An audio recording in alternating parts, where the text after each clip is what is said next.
মার্কিন যুক্তরাষ্ট্রের সঙ্গে বাণিজ্য ঘাটতি কমিয়ে আনতে কাজ করছে বাংলাদেশ, জানিয়েছেন বাণিজ্য উপদেষ্টা শেখ বশির উদ্দিন।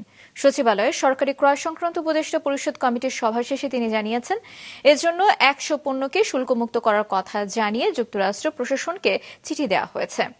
এর ইতিবাচক প্রভাব দেশের বাণিজ্যে পড়বে বলে মনে করেন তিনি, তবে এখনও চিঠির উত্তর আসেনি বলেও জানিয়েছেন তিনি। এদিকে একই বৈঠক শেষে অর্থ উপদেষ্টা ড. সালেউদ্দিন আহমেদ বলেছেন, যুক্তরাষ্ট্রের বাড়তি শুল্ক আরোপের বিষয়টিকে সরকার ইতিবাচকভাবেই দেখছে।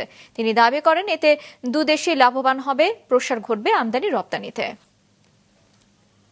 না, চিঠিতে চলে গেছে, চিফ অ্যাডভাইজার সাহেব দিয়েছেন, আমরা রেসপন্ড করেছি পজিটিভলি। আমরা এক্সপেক্ট করি আমরা কোপারেট করব, তারাও কোপারেট করবে। সো এটা একটা উইন উইন সিচুয়েশন। আমেরিকান প্রশাসন বলেছে যে যদি চাইনিজ তারা যে রিটারেটরি যে ট্যারিফ ঘোষণা করেছে, ওনারা আবার আরও 50% দিতে পারে।